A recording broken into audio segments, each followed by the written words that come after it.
Hi Mariah, this will be some final video feedback for you on your web banner.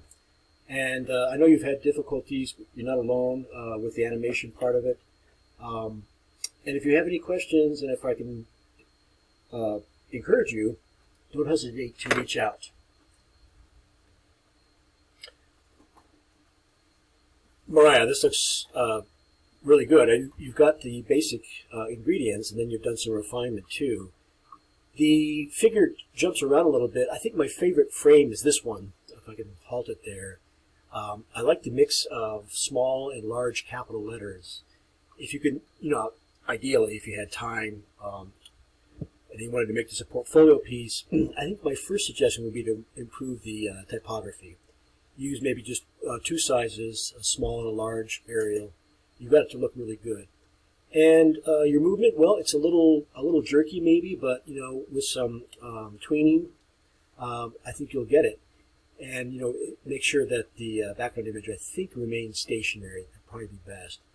But you've used the corporate palette really well, and you have included the vector logo too.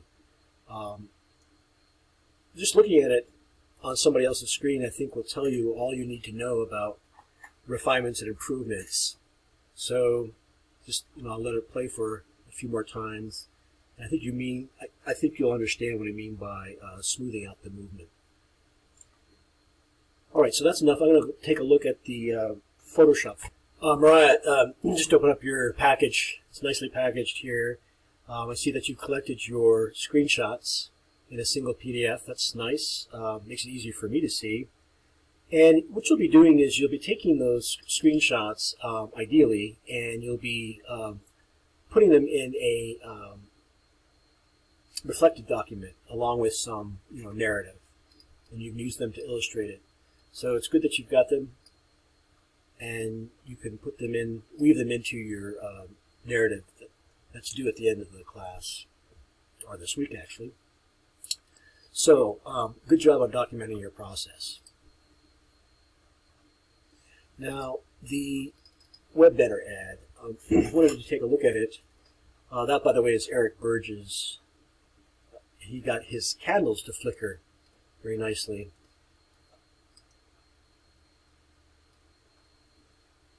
Okay, so I see that you have things on layers, which is really nice, and I'm able to turn them on or off at will.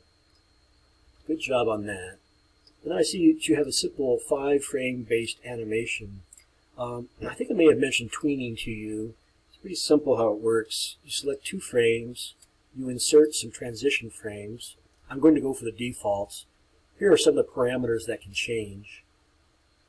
And then I'm going to set the interval for not much.